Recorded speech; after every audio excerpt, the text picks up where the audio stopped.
Hello BSc part third के सभी students. मैं समझता हूँ कि आप लोग घर पर पढ़ रहे होंगे और मैं आपको क्वांटम मैकेनिक्स पढ़ा रहा हूँ इस समय। और लास्ट टर्म पर आपने देखा था कि क्वांटम मैकेनिक्स में मैंने आपको प्रकाश की स्टोरी क्या है, अनसर्टेनिटी प्रिंसिपल क्या है, उसके बारे में आपको बताया था। उससे संबंधित ही मैं आपको आज पढ़ाने जा रहा हूँ। कुछ चित्र देखें आप लाइव कि पार्टिकल क्या होता है, वेव कैसी होती है, वेव किस फॉर्म से बनती है, वेव पैकेट क्या होता है, दोनों में संबंध क्या है। तो चित्रों के माध्यम से आप इसको आज देख पाएंगे। सबसे पहले आप देख रहे हैं इसमें कि ऐसे कौन कौन से एक्सपेरिमेंट्स हैं जो कि ड्यूअल नेचर को, यानी मैटर की ड्यूअल नेचर को, यानी कोई भी द्रव्य कण की तरह भी है और तरंग की तरह भी है, इसको व्यक्त करने के लिए कौन कौन से साइंटिस्ट और कौन कौन से एक्सपेरिमेंट्स ने क्या क्या किया, उसको अपन एक नज़र में देख रहे हैं। सबसे पहले आप देख रहे हैं ब्लैक बॉडी रेडिएशन, जैसे अपने चर्चा की थी 1901 में प्लैंक ने किया था ये। और उसके बाद आप देख पा रहे हैं कि फोटोइलेक्ट्रिक इफेक्ट आइंस्टीन ने दिया था 1905 में। और फिर एटम कैसा है उसका मॉडल जो दिया था वो रदरफोर्ड ने 1911 में दिया था। और क्वांटम थ्योरी जो स्पेक्ट्रा वाले जो बोर का जो नियम आया था वो 1913 में बोर ने दिया था। तो बोर ने 1913 में देने के बाद फिर कुछ ऑब्जर्वेशन लिए, जैसे कॉम्पटन ने scattering of photon of electrons एक एक्सपेरिमेंट किया। पॉली का एक एक्सक्लूजन प्रिंसिपल आया 1922 में। फिर एक द्रव्य तरंगों का एक्सपेरिमेंट डी ब्रोगली ने किया 1925 में। फिर डेविसन और जर्मर दोनों ने मिलकर 1927 में प्रयोग किया, जो काफ़ी फेमस हुआ। और इस तरीके से ये पूरी कहानी इन साइंटिस्टों के माध्यम से कि किसी भी द्रव्य की कण और तरंग दोनों की प्रकृति होती है, इसको जानने के लिए धीरे धीरे आगे बढ़ाया। आप देख पा रहे हैं यहाँ पर पॉली का फ़ोटो देख पा रहे हैं आप। थोड़ा जानना पहचानना भी ठीक रहता है, क्योंकि जब आप इतना पढ़ रहे हैं, आप इतना फिजिक्स पढ़ रहे हैं, तो शक्ल कैसी है कभी दिख जाए पोस्टर पर कहीं इधर उधर, तो आप पहचान सकें कि पॉली की शक्ल ऐसी है। डी ब्रोगली आखिर कई शक्ल का है, तो शक्ल जैसे पता रहती है तो थोड़ा सा याद रखने में आसानी रहती है। तो वो उसी क्रम में आप देख पा रहे हैं, जैसे डेविसन और जर्मर आप देख पा रहे हैं, ये दोनों एक साथ बैठे हुए हैं, दोनों का एक्सपेरिमेंट है। नेचर ऑफ लाइट में आपको देखें तो the birth of a quantum mechanics is intimately linked with the theory and discovery relating to the nature of light. Is the nature of light that of a wave और a particle, यानी light की प्रकृति कैसी है, तरंग की तरह है या पार्टिकल की तरह, जो आपने पढ़ ली, मैंने आपको विस्तृत रूप से बताया था। तो जैसे सबसे पहले न्यूटन ने बताया था कि कणिकावाद सिद्धांत, फिर हाइगन ने बताया, फिर यंग का डबल स्लिट एक्सपेरिमेंट हुआ। उसके बाद न्यूटन यंग के बाद फिर जो लोगों ने काम किया है इसमें, वो आप देख पाएंगे। मैक्सवेल ने बताया कि लाइट के EM की विद्युत चुंबकीय तरंग होती है। आइंस्टीन ने प्रकाश प्रभाव को बताया, फोटोइलेक्ट्रिक इफेक्ट। और कॉम्पटन ने कहा कि फोटोन है मोमेंटम, और उसने कॉम्पटन ने ये बताया कि फोटोन में एक संवेग भी होता है। ये सारी चीज़ें इन्होंने साइंटिस्टों ने बताई।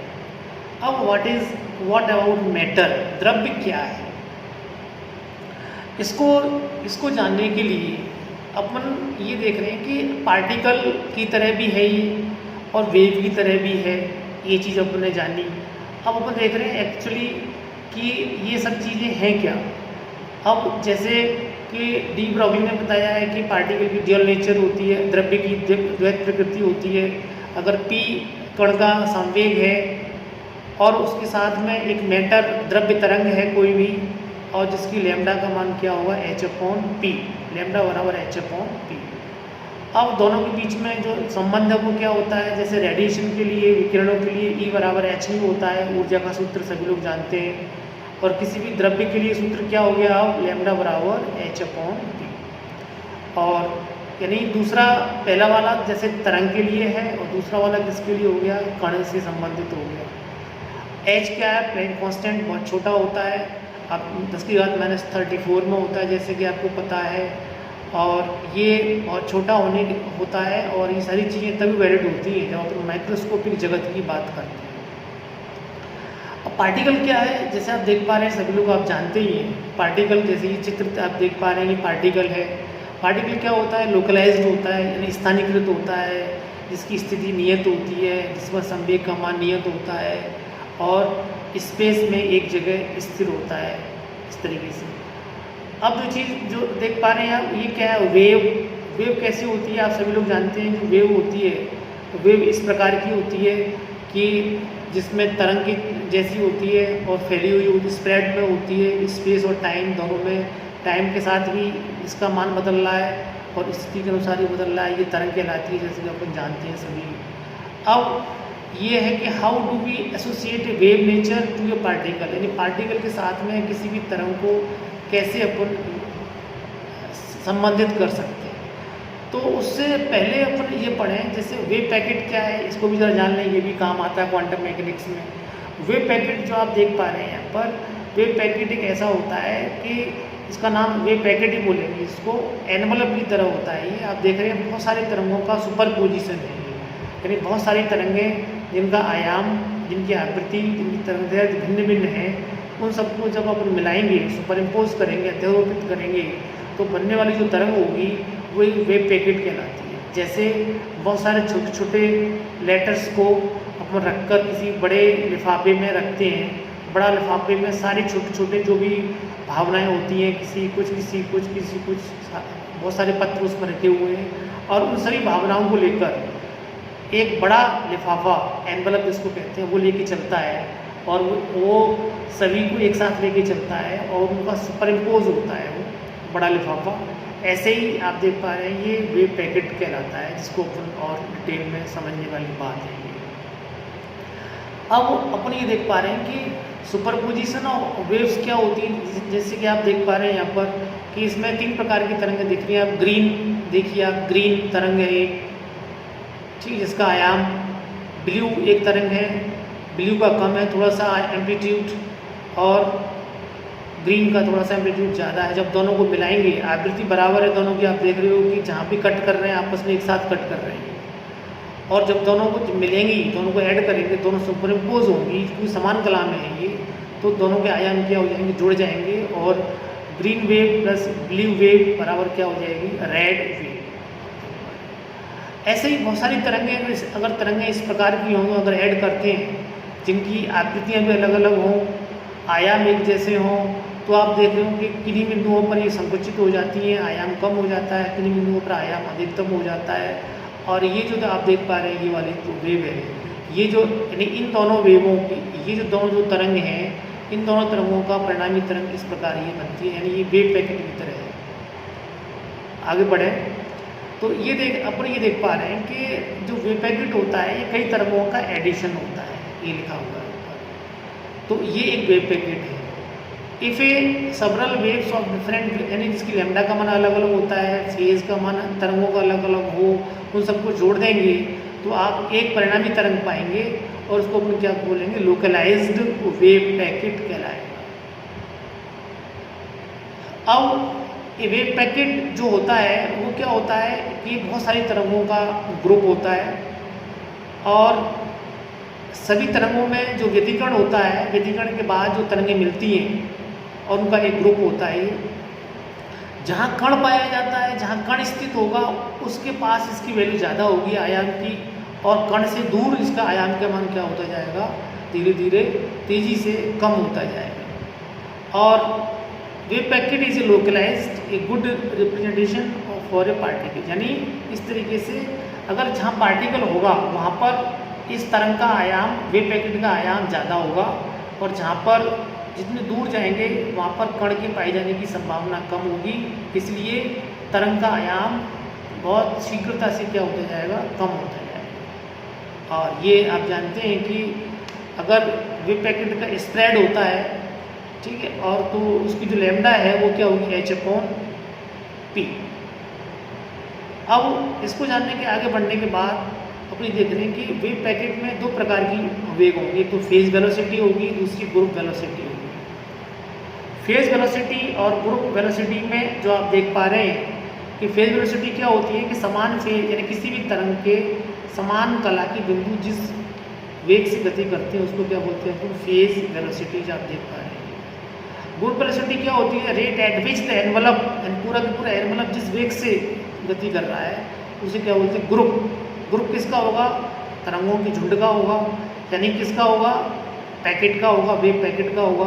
तो पूरा वेव पैकेट समान वेग से चल रहा है, उसको फिर क्या बोलेंगे? Group velocity. जैसे आप 10 स्टूडेंट सड़क पर चल रहे हैं एक साथ चलेंगे नहीं, कोई तो आगे होंगे, एक पीछे होगा, एक इसके पीछे होगा, तो सबकी चाल अलग अलग है। 10 स्टूडेंट हैं, कोई थोड़ा आगे चल रहा है, कोई मध्यम में, बीच में है, कोई थोड़ा पीछे है, सबके पैर रखने की चाल आयाम अलग अलग है। लेकिन अगर दूर से देखोगे तो ऐसा लगेगा कि झुंड चला आ रहा है, 10 लोगों को झुंड आ रहा है। तो दूर से देखने पर ऐसा लगेगा कि 4 आगे हैं, 4 बीच में हैं, 2 पीछे, एक समूह सा लग रहा है, झुंड लग रहा है। इसी को क्या बोलते हैं अपन? इसी का नाम ये है कि इसको क्या बोलते हैं अपन? कि वेव पैकेट है।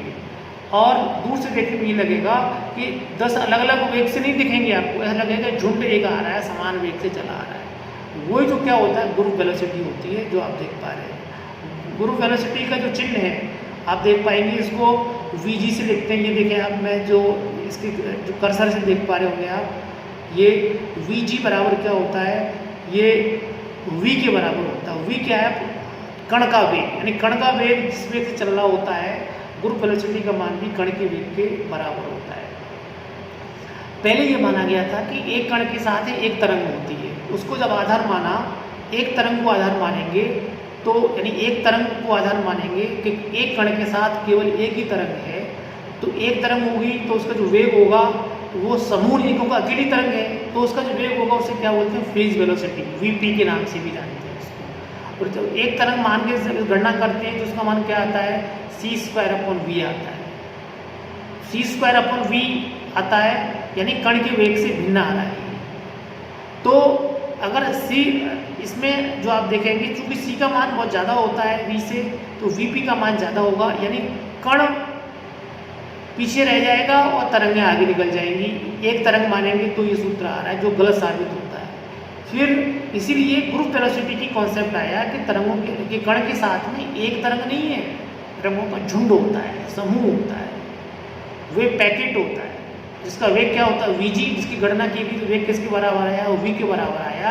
इसलिए ये धारणा आपने सोच ली आगे से, यहाँ से बाद, कि कण के साथ में तरंगों का एक पैकेट होता है जिसको वेव पैकेट कहते हैं, और वेव पैकेट का वेग वही होता है जो कण का वेग होता है। यानी कण के चारों तरफ एक वेव पैकेट होता है, झुंड होता है, और कण के साथ साथ चलता है झुंड तरंगों का। तो VG बराबर V एक बहुत बड़ा एक कंक्लूजन है ये इसका, जो आप ध्यान रखेंगे इसको आगे फ्यूचर में। जैसे मैंने ये सारी बातें कर ली आपको, अनसर्टेनिटी यानी अनिश्चितता का जो सिद्धांत है हाइजेनबर्ग का, वो भी इनहेरेंट है क्वांटम मैकेनिक्स को समझाने के लिए, यानी बहुत आधारभूत इसका ये प्रिंसिपल है। तो जैसे डेल्टा x पोजीशन में है, डेल्टा px इसमें अनसर्टेनिटी है, तो ये सारी बातें हमने कर ली। और ऐसे जैसे कॉन्जुगेट वेरिएबल्स में, जैसे मैंने आपको बताया, लागू होता है, तो कॉन्जुगेट वेरिएबल्स में आप देख रहे हैं ये कॉन्जुगेट वेरिएबल्स हैं। तीसरा और होता है डेल्टा G और डेल्टा L और डेल्टा थीटा में, वो भी h/2π के बराबर होता है या बड़ा होता है। अब ये जो वेव पैकेट वापस से बनाया गया है, वेव पैकेट में देख रहे स्प्रेड है, फैलाव है, डेल्टा x दूरी तक ये कण के पाए जाने की जो संभावना है, कण यहाँ से यहाँ तक हो सकता है। देखिए, यानी कण इस समय अगर देखेंगे इस तरह के वेव पैकेट के आधार पर, तो कण के पाए जाने की जो संभावना है इस इलाके में सबसे ज़्यादा है, यहाँ से यहाँ तक। और जैसे जैसे अपन यहाँ जा रहे हैं, यहाँ कण के पाए जाने की संभावना क्या है? कम है। तो ये चीज़ आप देख पा रहे हैं। जैसे यहाँ देख रहे हैं आप, कण यहाँ सबसे ज़्यादा पाए जाने की संभावना है, यहाँ कम, उससे कम हो गई, और इस तरफ जाएंगे तो कण की संभावना एकदम ही नगण्य होती जा रही है। इस तरीके से क्या होता है, कण के पाए जाने की संभावना को भी इसका जो आयाम है वेव पैकेट का, वो व्यक्त करता है। अब सबसे इम्पोर्टेंट बात ये आती है कि अनसर्टेनिटी प्रिंसिपल जो है, इसके क्या क्या निष्कर्ष क्या है। यानी इसके अनुसार ये होता है, पहला बिंदु जो आप देख रहे हैं कि पार्टिकल जो है वेल डिफाइंड नहीं है इन क्वांटम मैकेनिक्स में, वेल डिफाइंड ट्रेजेक्ट्री नहीं है, जैसे क्लासिकल में होती है वैसे इसमें वेल डिफाइंड नहीं है।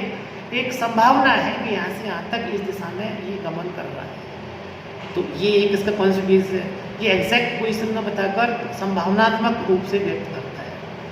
दूसरी चीज़ क्या है, electrons can not exist inside the nucleus, कि इलेक्ट्रॉन न्यूक्लियस में नहीं हो सकता। इस बात की पुष्टि भी न्यूक्लियस मैंने आपको न्यूमेरिकल भी कराया है पहले, उसमें आपको ये बताया गया है। और तीसरी बहुत इंपॉर्टेंट है जो कि आप आगे चल के पढ़ेंगे भी, कि कोई भी जो आणविक ऑसिलेटर होता है, एटॉमिक ऑसिलेटर जो होता है, दोलित्र जो होता है, उसकी एनर्जी जीरो न होकर 0 पॉइंट एनर्जी होती है, जिसमें हाफ एच क्रॉस ओमेगा के बराबर आएगी। यानी जीरो न होकर कि उसका जो मान आएगा वो क्या आएगा, वो हाफ एच क्रॉस ओमेगा के बराबर आएगी।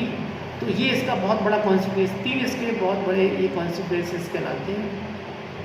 ये आप देख रहे हैं, ये यानी इस तरीके से ड्यूअल नेचर की जो बात है वो यहाँ पर पूरी करते हैं। समरी के तौर पर ये वेव पैकेट हो गया, वीजी ग्रुप वेलोसिटी होगी वेव पैकेट की, ये फेज वेलोसिटी हो गई, और ये कॉन्जुगेट वेरिएबल्स के लिए वेव पैकेट के लिए अनसर्टेनिटी प्रिंसिपल ये नियम आपने पढ़ लिए।